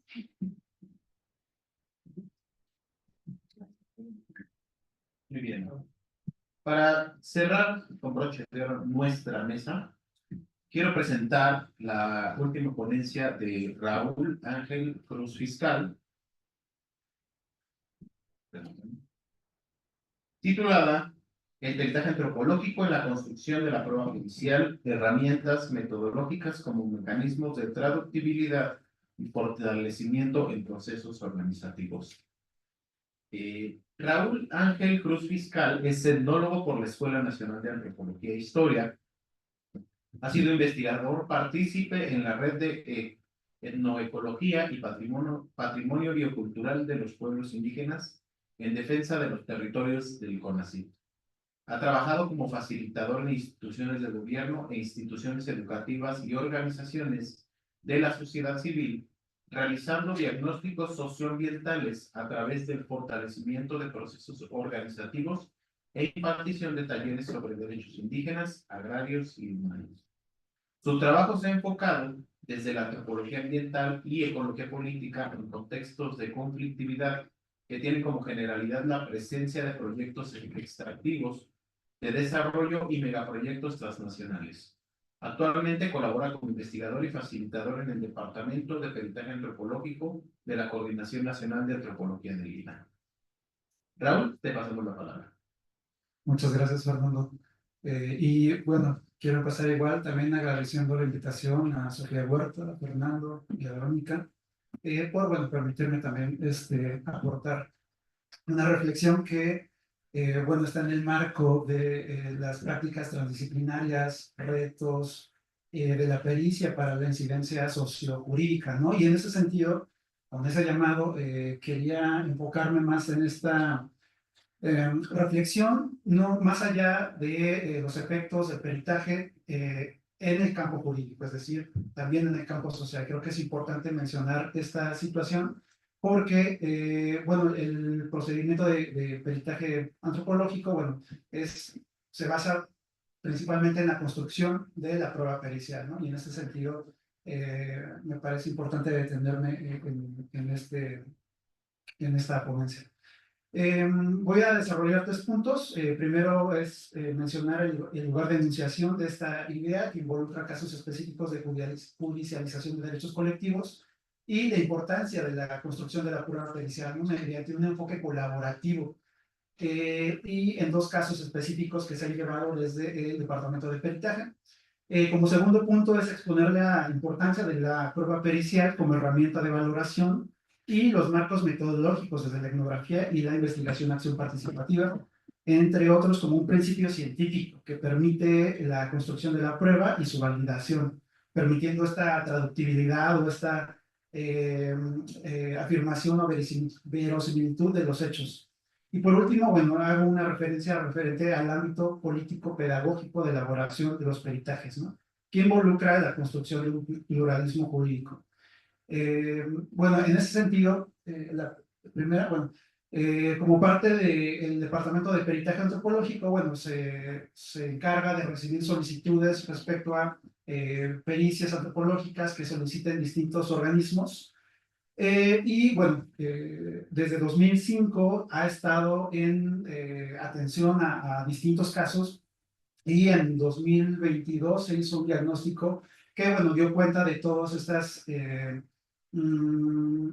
toda esta documentación y esta información que existe en el departamento que se está consolidando como un centro de documentación pericial para buscar, digamos, también información que pueda ser pertinente para nuevos casos o que ya se hayan desarrollado anteriormente o que alguna instancia jurisdiccional esté buscando algunos estudios que ya se hayan realizado anteriormente. La siguiente. La siguiente. Bueno, y en ese sentido se realizan investigaciones periciales en las ciencias antropológicas de todas las disciplinas con un enfoque intercultural. Se promueven las investigaciones estrategias de investigación que involucran la participación social con los actores centrales de las demandas. Se desarrolló un diálogo de saberes mediante metodologías participativas y acciones colaborativas que permitan mayor impacto y contribuyan a la respuesta de las problemáticas planteadas para la defensa de los derechos culturales y el acceso a la justicia, ¿no? Entonces, en ese sentido, aquí solamente quise colocar distintas instancias que han hecho solicitud para peritajes, instancias jurisdiccionales, tribunales, centros penales, ministerios públicos, fiscalías, las instancias administrativas, como pueden ser instituciones federales, estatales, municipales, órganos desconcentrados, y aquí principalmente autoridades comunitarias, ¿no? Y todos los distintos sujetos colectivos o sujetos sociales que también han estado involucrados y han solicitado atención a peritajes antropológicos, ¿no? Entonces, y también de manera particular, abogados defensores de ONGs, abogados defensores de empresas transnacionales o filiales y abogados defensores de personas indígenas. Entonces, aquí solamente quiero puntualizar que la atención a los peritajes que nos llegan es mediante un protocolo de atención y seguimiento en donde se busca una pertinencia cultural y, bueno, en ese sentido se realiza y es principalmente a sujetos colectivos, aunque también han llegado casos de sujetos individuales. La siguiente, por favor. En ese sentido, bueno, aquí solamente es una tipología que desde el departamento se ha realizado, tipología de peritajes en términos administrativos, agrarios, penales y electorales. Esta divergencia de peritajes nos permite ver una particularidad en ciertos casos que son solicitados de manera colectiva. Ahí es donde me quiero centrar en esta ponencia. Y bueno, es importante mencionar que la colectividad busca el acceso a la justicia del Estado, pero cada colectividad tiene distintos grados de involucramiento. Es decir, que sus integrantes tienen en primer lugar, un contexto de violencia y polarización y relaciones de poder que hay que tener en cuenta siempre en el marco metodológico, ¿no? Entonces, en ese sentido, es aquí desde que se puede generar, bueno, esta reflexión. Ahora, para poder pasar a esta parte de los casos, bueno, el peritaje, es importante mencionar que la prueba pericial es un punto nodal que las instancias jurisdiccionales van a tomar en cuenta para su valoración. Entonces, en este sentido, La prueba pericial sirve como un instrumento probatorio que deberá estar sustentado mediante un método sólido y científico que permite la traductibilidad y verosimilitud de los hechos que estamos interpretando y que estamos describiendo. En ese sentido, Guzmán Ruiz afirma que los procedimientos jurídicos de valoración de la prueba siguen reglas de la lógica sustentadas en las máximas de la experiencia, que los hechos corresponden a la realidad, que su discurso tenga argumentaciones concretas y que concatene objetivos, métodos científicos, su fundamentación, las premisas y las conclusiones. Esto es importante mencionarlo porque la construcción de la prueba pericial es imprescindible. Por tanto, la dimensión teórico-metodológica tiene un papel central a partir del cual se utilizan técnicas y herramientas que permitan comprender la realidad y trasladarlos culturalmente a una explicación lógica sobre sus manifestaciones culturales, ¿no? Entonces, de esta manera dota información a la persona juzgadora. Y bueno, esto creo que también es importante mencionarlo y creo que salió en varias meses, bueno, en las participaciones de mis compañeros y mis compañeras, que tiene que ver también con la imparcialidad, ¿no? Pero es un tema que queremos tocar más al rato. Bueno, en este sentido, el uso de enfoques metodológicos participativos y de la investigación colaborativa desde la etnografía de investigación acción participativa, permite una participación activa de los grupos sociales que diagnostican sus problemáticas y plantean soluciones posibles a las interrogantes planteadas al peritaje, por lo cual la investigación deberá anteponer los conocimientos locales, ya que estos son el sustento argumentativo de la prueba científica, es decir, es el fundamento epistémico de la prueba pericial. Por eso quise enfatizar esta idea, ¿no? Entonces, bueno, por ello es importante el uso de herramientas y técnicas de investigación que permiten conocer y principalmente diversos ámbitos sobre los grupos socioculturales, como son los sistemas de organización económica, política, religiosa, órdenes normativos que permitan observar rasgos generales del derecho, como las prescripciones, restricciones, obligaciones y facultades, es decir, dinámicas producidas desde otras formas de estructuración epistémica, con el objetivo de diagnosticar, intervenir y, en el mejor de los casos, incidir en la resolución jurídica del conflicto, ¿no? Y por ende, permitir una discusión más sustentar, digamos, el litigio estratégico, ¿no? En ese sentido, es una incidencia en lo jurídico. Pero lo que quiero enfatizar en esta participación es que también existe una incidencia en lo social o en lo organizativo, porque, digamos, impulsa fortalecimientos. El proceso de pericia antropológica también permite el fortalecimiento de procesos organizativos, como lo vimos en la participación tanto de Sofía como de Fernando, y que también enfatizó Verónica la importancia de esta pericia, ¿no? Entonces, es importante mencionar esto porque es la búsqueda del acceso a la justicia y el reconocimiento de los DESCA. En este sentido, la construcción de la prueba pericial es indispensable y que la investigación se diseñe y se construya colectivamente con abordajes teórico-metodológicos y desde la experiencia de las personas, ¿no? Es decir, que permita una etnografía que cuestione y que los prejuicios que desde un inicio se están entablando en un juicio jurídico y que normalmente pues, nos enfrentamos en las preguntas que llegan, ¿no? o que involucran o que mandatan el ejercicio de este peritaje. Y eso se realiza mediante el sentido específico de las personas, ¿no? Es decir, tiene un punto de partida. El enfoque de la antropología colaborativa permite explicar desde la etnografía cuestiones que no son comprensibles para las instituciones del Estado. Es decir, tiene como punto de partida la experiencia propia de las comunidades, de su posición en las relaciones de poder establecidas entre actores involucrados en el conflicto y de la reflexividad y complejidad con la que abordan la problemática que les afecta directa o indirectamente. Entonces, en ese sentido, lo que quiero enfatizar es que aquí pongo, digamos, un esquema o una batería o una caja de herramientas, como lo quieran ver, sobre metodologías que no necesariamente tienen que ser etnográficas. Y esto porque hemos visto desde la experiencia que es necesario tener distintos abordajes, una interdisciplina en donde periodistas, geógrafos, como mencionó Verónica, politólogos, sociólogos, puedan enmarcar y puedan aportar a cómo se va a enfrentar o abordar las problemáticas o las preguntas que nos están haciendo en las solicitudes de peritajes, ¿no?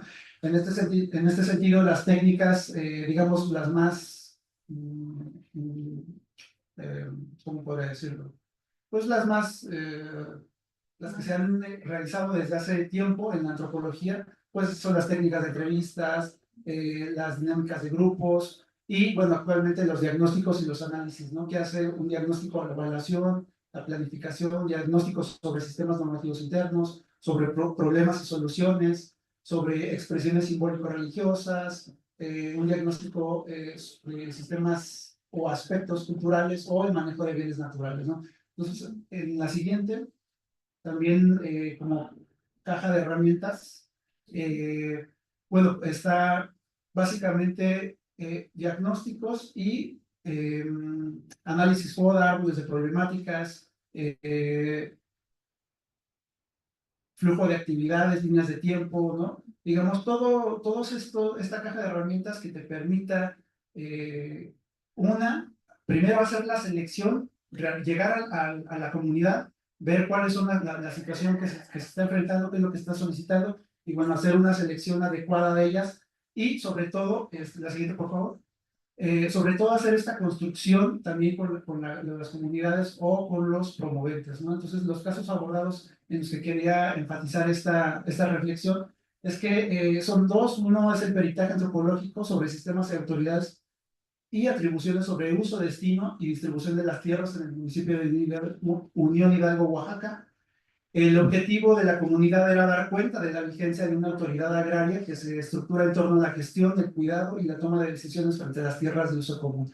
Esto porque había una empresa transnacional, finalmente el proyecto se canceló, de energía eólica. Es una empresa francesa que buscó la construcción de una central eólica y pasó, digamos, por todo un proceso de consulta indígena que, bueno, finalmente, como hemos visto y cada vez se reitera más, los procesos de consulta indígena o los procesos de consulta ciudadana realmente no generan un proceso adecuado acorde a la comunidad, ¿no? Digamos, culturalmente adecuado.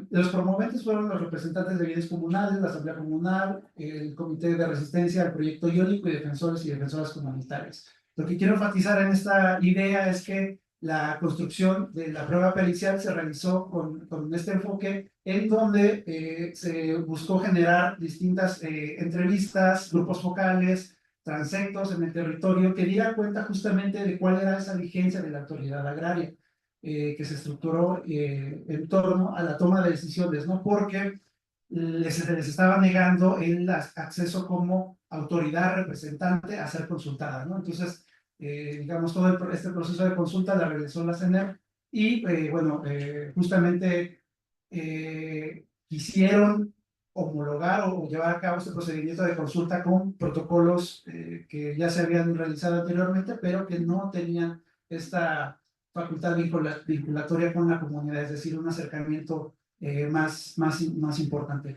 El otro es este caso que también que quería presentar, y no voy a profundizar en los casos, solamente los tomo para, digamos, enfatizar en la idea que estoy presentando, ¿no? El otro es un peritaje sobre un carácter histórico y cultural de Totomixtlahuaca, en el municipio de Tlacoapa, Guerrero.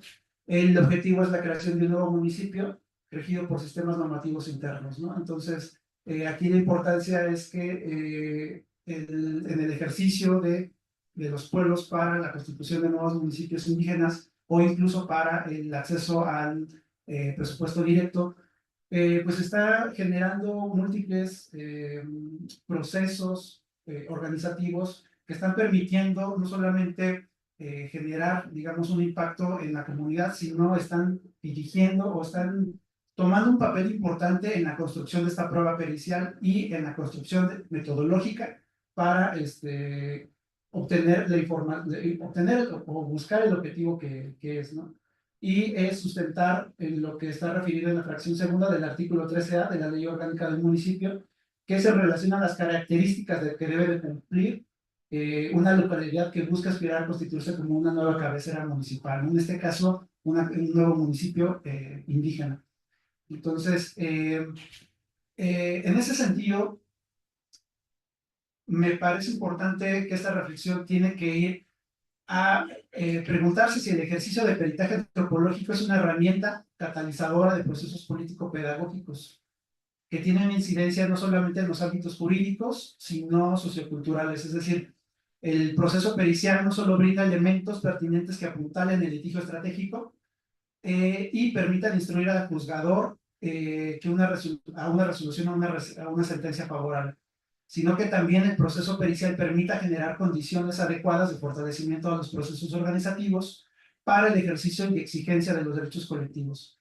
Este proceso político-pedagógico puede presentarse en distintos momentos, etapas y niveles de incidencia. Es decir, el peritaje antropológico no solamente, bueno, el peritaje como tal de la investigación sí, pero lo que creemos es que el proceso como tal de una pericia antropológica no solamente está en el hecho de cuando se recibe la solicitud para la atención y no termina cuando se hace la ratificación ante una sentencia, ¿no? ante el juez, sino que están distintos, el proceso pericial está en distintos momentos, ¿no? Incluso antes de o en la conformación de un conflicto socioambiental.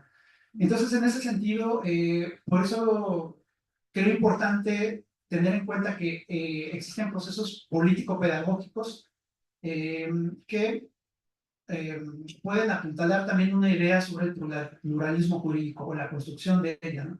Por ejemplo, Ortiz Elizondo hace referencia que la elaboración de pruebas periciales en antropología también tiene consideraciones pedagógicas, es decir, que el proceso pericial tiene un enfoque en la solución de problemas que busca construir nuevas formas de ver el problema hacia los juzgadores, ¿no? En este caso los tribunales o jueces.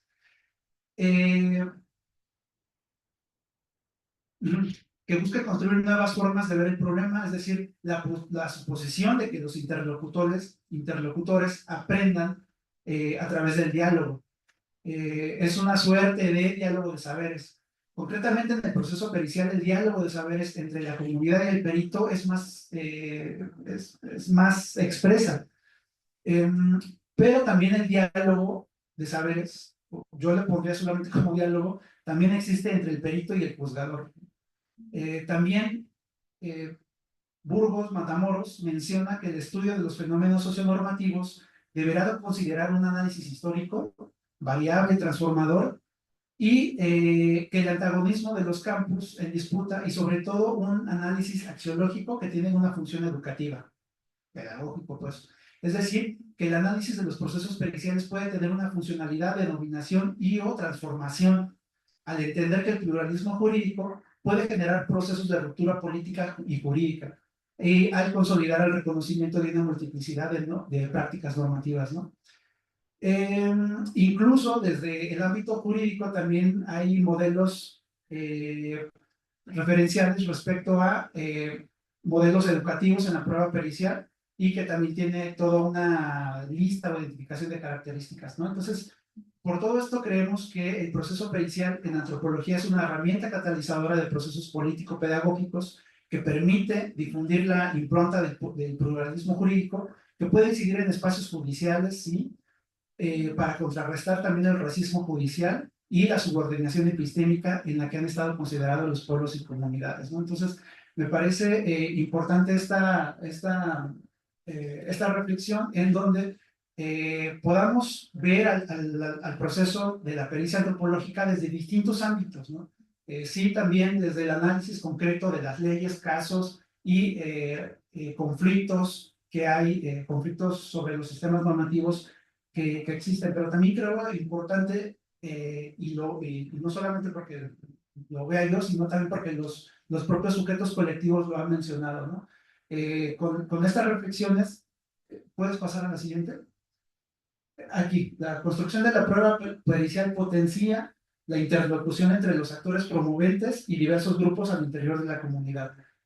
también potencializa la organización interna para acompañar, es decir, ellos acompañan a nosotros como peritos, ¿no?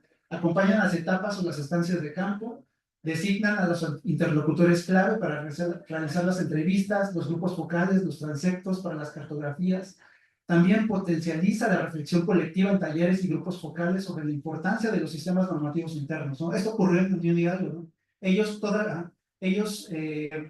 decían, bueno, es que nosotros sabemos que existen esto, pero no tenemos las palabras o los elementos conceptuales jurídicos para poderlo trasladar a los abogados, ¿no? Y también para que ellos a su vez lo trasladen a los juzgadores, ¿no? Entonces esto fue muy importante, lo vemos importante. Entonces también potencian dinámicas internas y la reflexión que en toda la colectividad hay, ¿no? Que son las tensiones, los conflictos, las relaciones de poder, la participación y los impactos diferenciados en las mujeres, ¿no? Entonces eso también genera, digamos, estos procesos de pericia antropológica, tomando en cuenta estos marcos metodológicos desde digamos, colaborativos o participativos, ¿no? También la formación política, la potencia sobre los derechos colectivos, los agrarios, político-electorales entre los miembros de la comunidad más allá de los promoventes, ¿no? Es decir, también en esta interlocución con diversos grupos del interior de la comunidad, a eso me refiero, ¿no? También genera revaloración de la memoria colectiva en perspectiva histórica, es decir, se generan información que después la comunidad o los sujetos colectivos pueden utilizar digamos, a gusto para poder generar materiales, talleres con diferentes grupos sociales de diferentes edades, ¿no? Entonces, la discusión también abre este tipo digamos, de búsqueda de impactos, ¿no?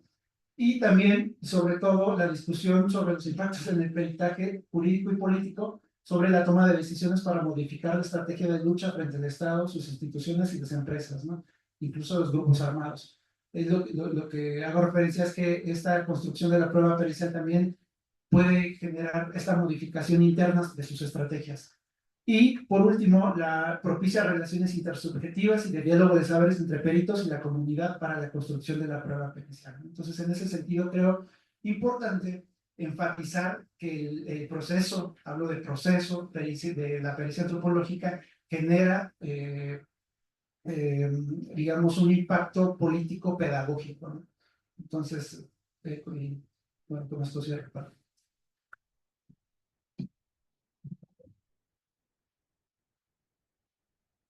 Muchas gracias, Raúl. Creo que a veces siento que hacer como tan sistemáticos como ciertos procesos que hacemos, ¿no? O sea, que en la práctica parece algo como tan normal y como bajarlo y empezar a darnos cuenta de cuáles son las carencias que se desarrollan y que nos llevan, ¿no? O sea, como a tener un involucramiento, pues sí, o sea, un involucramiento más allá de solo realizar un peritaje, ¿no? O sea, una pericia, ¿no? O sea, yo creo que, más bien una pericia, o sea, yo creo que lo que se ha expuesto en esta mesa, yo creo que sí de alguna manera nos lleva como a reflexionar no solo un punto en conjunción con el derecho, ¿no? O sea, como jurídico, no solo con el tema de la norma, ¿no? O sea, sino como desde un sentido de aplicación, desde un sentido de operatividad, desde un sentido de cómo es que nos podemos vincular en estos procesos, todo el tiempo desde un sentido interdisciplinario, ¿no? Y al final de cuentas hay una serie de límites, hay alcances, hay cuestiones que también implican mucho los tiempos, ¿no? Es algo que hablaste que me pareció muy pertinente, ¿no? O sea, como del cuándo se hace el peritaje, ¿no? O sea, y cómo es que hay momentos del peritaje desde antes del peritaje, ¿no? O sea, que es importante percibir porque al final en un sentido real de la lógica de los tiempos judiciales, tienen un sentido muy específico, ¿no? Muy estructurado, muy ajeno a los tiempos tanto de los peritos como de las comunidades, ¿no? O sea, de los pueblos, que son lógicas bien diferentes, ¿no? En cuanto a la noción de la temporalidad, pero también de cómo se llevan a cabo pues las defensas, ¿no? O sea, los sentidos, los diálogos al final, ¿no? Yo también estoy de acuerdo con el tema de los diálogos, que hay que dejarlo como diálogo por ahorita. Y eventualmente tal vez evaluaremos si es de saber eso, ¿no? O tal vez trabajaremos, tal vez, o trabajaremos en un sentido de escuchar también a las personas de las comunidades o los promoventes o las personas que están defendiendo sus territorios y sus derechos, ¿no? Justamente en una lógica. Como de, bueno, pues si es un diálogo de saberes o más. Entonces, bueno.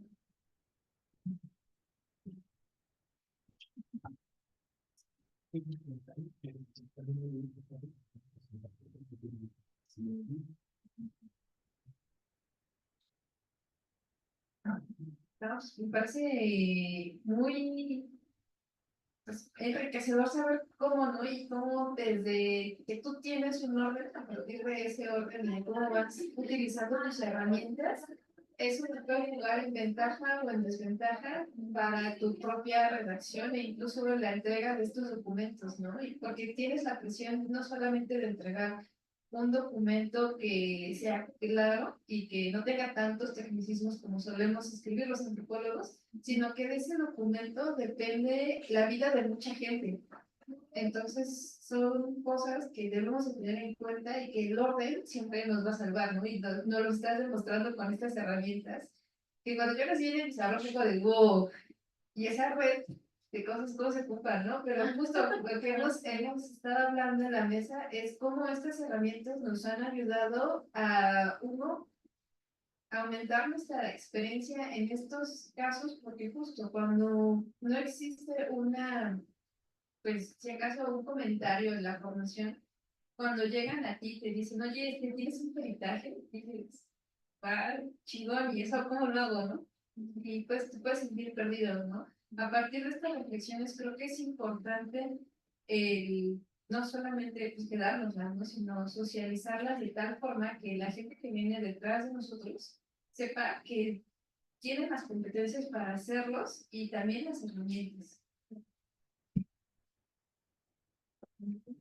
¿Alguien tiene preguntas? Nosotros tenemos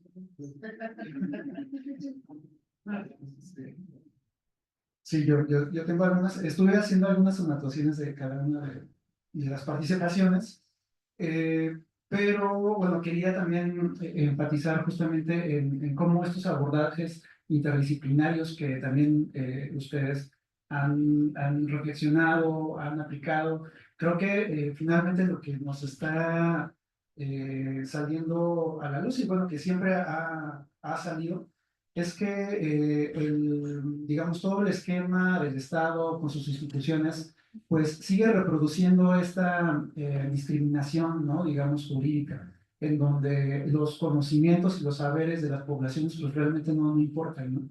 Y cómo pero lo que sí necesitan es una prueba pericial, ¿no? En donde un experto vaya y diga exactamente, ¿por qué no? Me pregunto, ¿por qué no es más sencillo que le pregunten a las personas, ¿no? ¿Por qué? Porque justamente todas las instituciones del Estado siguen reproduciendo esta subordinación epistémica y esta racismo judicial, ¿no? Como bien diría Yuri. Y bueno, y en ese sentido, como la invisibilización de los sujetos colectivos que no los quieren reconocer, ¿no? Que también se excusan y que no hay reglamentación o leyes que puedan perfilar específicamente cuál es el procedimiento específico para solventar o para aprobar ciertos proyectos, tanto de desarrollo como proyectos inmobiliarios, ¿no? De todo tipo. Yo creo que, y aquí también justamente con la participación de Sofía, me venía a la mente, ¿no? O sea, cómo este proceso, digamos, organizativo y político generó o se enfrentó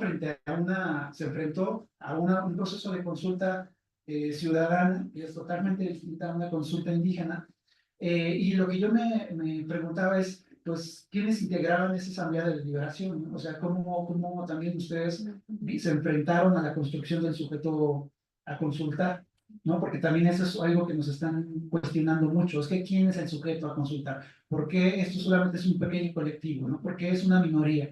¿Por qué no representa a toda la comunidad? Entonces, creo que eso sí es algo importante de reflexionarnos de cómo también nosotros a partir del acercamiento y con el acompañamiento de los promoventes, porque también eso es cierto, son promoventes, pero esos promoventes también están circunscritos en una estructura, digamos, de autoridad, ¿no? Dentro del propio Estado. Entonces, cómo también desde diferentes abordajes metodológicos podemos construir con el acompañamiento de las personas, construimos este sujeto colectivo para construir a su vez la prueba pericial, ¿no? Entonces, creo que eso es importante, ¿no? Y eso era justamente lo que quería preguntar respecto a la ponencia.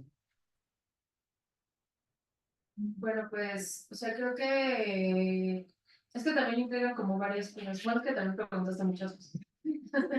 Porque creo que en el caso de Coco era bastante, o sea, más bien es bastante evidente que la defensa sí está vinculada con una asamblea ciudadana y que sí está vinculada con una lucha de reconocimiento de una autoridad comunitaria tradicional, o ya como sea, que iba más allá de la mayordomía, ¿no? Entonces, sí hay como una serie de situaciones que también implicaron ciertos conflictos, ¿no? Entonces, por ejemplo, pienso también en el sentido de que, un poco también relacionado con lo último que acabo de decir, que quién es la persona, o sea, a la que se tiene que acercar o con la que se está acercando el tribunal, el abogado o lo que sea, ¿no? O sea, quién es el promovente. En realidad, muchas veces pues puede ser que el promovente sea una autoridad tradicional o la autoridad tradicional comunitaria, mayordomo, agente, ayudante, comisariado, lo que sea, sí busque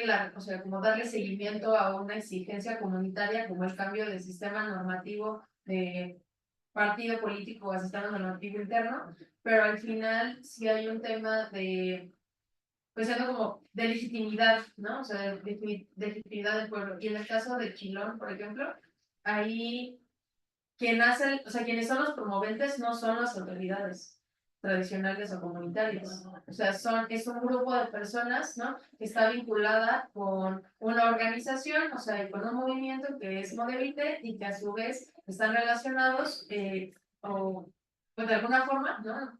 Con la misa de Bachamón, ¿no? Entonces, ese tipo de vinculaciones y pues sí, o sea, de entramado social y de dinámicas, pues traen conflictos a su vez, porque al final las comunidades, pues, tienen su propia lógica de organización, ¿no? Y esa lógica de organización, pues, sí es muy probable que, como en el caso que presentaste de la Unión, ¿no? O sea, quienes son los promoventes son las asambleas, son los comisariados, son pues otras autoridades y la gente, ¿no? O sea, entonces o sea, son una serie de personas, o sea, que tienen una legitimidad, ¿no? Yo creo que ahí sí es muy complejo explicarle a un juez, ¿no? O sea, que quién es, ¿no? O sea, quién es quién. Y a lo mejor, bueno, el compañero Fernando se tuvo que retirar, pero justo Fernando, una de las cosas que dice y que conflictúa mucho es, bueno, pues es que es muy complejo que tú como antropólogo, antropóloga determines quién es la autoridad y quién no. O sea, quien determina eso es, pues, la gente, ¿no? Y creo que al final el proceso de peritaje, pues, precisamente debería de apoyar a resolver ese tipo de situaciones, pero justamente desde la perspectiva que tú tienes, o hay otras personas que llamarán antropología jurídica militantes, o yo qué sé, ¿no? O sea, que al final son construcciones pues que sí, o sea, de acercamiento epistemológico, ético, etcétera, pero que al final tienen un objetivo y desde mi punto de vista es bastante claro, ¿no? O sea, como hay un compromiso social por parte de la antropología, que como también diría Héctor Ortiz, o sea, como una forma aplicada, ¿no? Entonces, a mí solo me gustaría preguntarle a Vero, que en este rollo de, por ejemplo, está un poco también vinculado con lo que dijo Raúl relacionado a lo de las cajas de herramientas y cómo es que también utilizamos nuestra expertise en un sentido de, o sea, lo que aprendemos en la academia, pero también al momento de aplicarlo, ¿no? Al momento de hacerlo todo el tiempo. Yo te iba a preguntar que dentro de tu ponencia, o sea, que me parece muy pues muy pertinente, ¿no? O sea, que se hable de la formación, o sea, como de peritos con esa línea, ¿no? O sea, como cuando hay gente que entra a la antropología y quiere enfocarse a, por ejemplo, aquí a ser arqueólogo, ¿no? O sea, entonces como que en algún momento se va, o sea, bifurcando para allá, ¿no? O sea, como de, ay, pues por aquí o por acá o así, ¿no? Y en el caso de la ENA, por ejemplo, tienes, o sea, tú entras para ser antropólogo, para ser etnólogo, para ser historiador, arqueólogo, lingüista, lo que sea. Y en el caso de ese tipo de especializaciones como antropología simbólica, antropología jurídica, antropología urbana, etcétera, en realidad tú lo vas desarrollando en el transcurso de tu carrera, ¿no? Porque tienes contacto con esa, con, pues si no solo especificas qué es lo que quieres estudiar, sino también te formas, ¿no? En ese proceso. Entonces, últimamente hay un debate eterno, creo yo, o sea, no últimamente, hay un debate, o sea, como que nunca termina de quién hace el peritaje, ¿no? O sea, y yo creo que aquí hay una, o sea, la pregunta es para los dos, ¿no? Yo creo que me gustaría saber su opinión en torno a quién hace el peritaje, ¿no? O sea, la persona que tiene la cédula, que justamente en tu enfoque sería la persona que tiene esta formación, pues ahora sí desde la base, ¿no? O sea, desde el principio, casi, casi, con clases, con preparación, etcétera, etcétera, etcétera, pues el proceso de profesionalizante, por así decirlo, ¿no? Y últimamente también ha habido personas que hacen peritajes, que de ahí yo creo que ya cada quien lo considerará, ¿no? Que tiene cédulas, pero de maestría, doctorado, ¿no? O sea, pero es de antropología, ¿no? Pero no es de licenciatura. Que desde mi punto de vista no está mal, ¿no? O sea, porque al final sigue siendo antropología, pero hay gente que no está muy de acuerdo con eso, ¿no? Entonces, a mí me gustaría saber, pues, qué opinan y, por ejemplo, en tu caso, me gustaría saber qué es lo que opinas del diplomado de Lina relacionado con peritaje, si tener ese diplomado te hace perito o perita o qué te hace perito. No, gracias. Yo nada más quiero hacer un pequeño rápido, ¿no? Nada más para, antes de que pasen a estas preguntas, tú decías que era necesario mantener la imparcialidad, entonces creo que sí, justo y Fernando también lo había comentado, ¿no? Creo que sí es algo que hay que seguir reflexionando, seguir, digamos, ubicando, eh, pero no es que, y en el proceso del peritaje, bueno, es importante tenerlo en cuenta, ¿no? Entonces, específicamente eso. Y la imparcialidad es que también, híjoles, es el tema de la imparcialidad, de quién tiene la autoridad, quién realiza el peritaje, son broncas muy intensas en donde justo, ¿no? ¿Quién lo va a realizar? ¿Quién tiene el título académico universitario respaldado por una institución? O las personas del pueblo, ¿no? Por ejemplo, poniéndolo también en esa balanza, en donde se supone como tú que eres un antropólogo, debes de ser neutro ante lo que está pasando, ¿no? Pero es imposible porque estás viviendo o estás siendo atravesado por situaciones de injusticia en donde dices, oye, no manches, pues a mí también, pues me tocó que me desalojaran, ¿no? Me tocó que me quitaran mi casa. ¿Cómo no voy a ser enardecido, ¿no? ¿Cómo no voy a tener tanta rabia por todo lo que están pasando en las personas?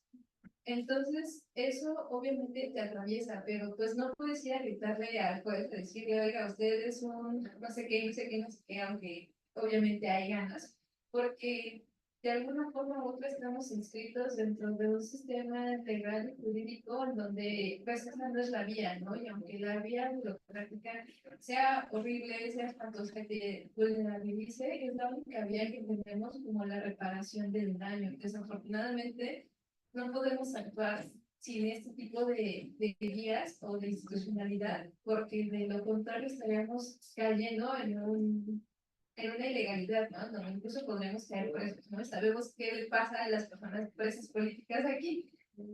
Entonces creo que son temas que nos falta por abordar y nos falta tener protocolos de acción ante este tipo de eventualidades, porque también siento que quienes están haciendo los peritajes, especialmente los que son considerados como de alto riesgo, como la desaparición forzada, también pues se ponen en el blanco, ¿no? Y no tenemos un respaldo institucional que te asegure que tú vas a seguir Digo, exacto, que vas a seguir haciéndolo después de que tú hayas ido a campo, ¿no? O que regreses bien al campo. Entonces, esa parte es la que hace falta no solamente proponer, sino también exigirle a las autoridades en las que estamos trabajando, porque no tenemos seguros de qué va a pasar con nosotros, ¿no? O sea, está muy chido que trabajemos por la defensa de los territorios, pero sabemos que los intereses que hay detrás de ellos, pues son de millones de pesos, de dólares, ¿no? Y que solamente tú eres bueno en el sistema y que quitándote a ti se acaba el problema. Desafortunadamente vivimos en eso. Y ahora, en respuesta a la pregunta que me hacía Sofi, yo creo que más allá de los títulos, creo que es importante que todos tengamos en la formación estas herramientas, porque independientemente de si eres historiador, si eres arqueólogo, te lo vas a encontrar en una de tus idas a campo, trabajes en comunidades indígenas o en la urbanidad, te vas a encontrar algún proceso de despojo, por más grande o pequeño que sea, te lo vas a encontrar. Y no, en un principio pues no vas a ser indolente, ¿no? Entonces creo que por ahí va, ¿no? Para saber pues, cómo agarrar la situación, porque si eres, porque si no tienes en cuenta que esto sucede o que esto pasa o que puede pasar a ti, pues va a ser muy difícil que la puedas pues, solventar, ¿no? Ya hasta incluso puedes, pues esa inexperiencia puede atentar contra tu vida misma, ¿no? Bueno, Sí, yo rápido nada más. Sí, ¿no? ¿Más? Sí. Sí, rápido nada más. Con lo que decías, yo creo que el peritaje se hace en conjunto. Aunque también está, digamos, como esta contrariedad que viene de inicio, ¿no? O sea, estamos en contextos, digamos, en donde hay distintas partes, ¿no? Que buscan el peritaje, ¿no? Las dos partes buscan su peritaje en cualquier, digamos, litigio. Y en ese sentido, pues, uno debe de tener en cuenta cuál es su papel en ese lado, digámoslo así, y actuar en consecuencia, ¿no? Entonces, creo que desde ahí ya nos pone una dificultad de poder definir bien cómo es que se está realizando, ¿no? Nosotros preferimos tener, digamos, este enfoque más colaborativo, más metodológico, participativo, y en donde se da solamente en ciertos casos, ¿no? Por eso yo quería hacer énfasis de las solicitudes que llegan y de digamos, universo de peritajes, solamente esto que yo digo, digamos, se presentan ciertos casos, ¿no? No en todos. Los penales, pues no es de esa manera, ¿no? Por ejemplo, en casos de desaparición forzada, tampoco, digamos, se da de esa manera, ¿no? Entonces, creo que es importante tener en cuenta que yo hablo solamente como en estos casos, ¿no? Y sobre todo, tener en cuenta con este enfoque colaborativo que, pues bueno, el peritaje sí se puede hacer entre la comunidad, ¿no? En donde ellos también nos puedan acompañar para poder definir estratégicamente cuál es lo que va a sustentar, digamos, la prueba pericial, ¿no? Ellos tienen los conocimientos y ellos saben específicamente cuál es la problemática a la que se están enfrentando. Eso por un lado, y tu última pregunta sobre el diplomado, no sé si es la primera, el diplomado anterior que se daba, que se estuvo dando, actualmente en la coordinación hay otro diplomado con otro enfoque que me parece muy importante. No es que el otro no, sino que en hay más un abordaje teórico, digamos, desde la antropología jurídica y un bagaje, digamos, mm, te permite obtener herramientas para poder incidir en cualquier tipo de peritaje, ¿no? Es decir, creo que esa es la importancia, ¿no? El otro también me parecía fundamental porque explicaba en distintas sesiones, pues, los distintos peritajes que hay en ciencias antropológicas, ¿no? Histórico, etnohistórico, etnológico, lingüístico, entonces, pero en este creo que al menos a mí me ha permitido tener, digamos, un bagaje mucho más específico para abordar un peritaje, ¿no? Entonces, los dos son buenísimos.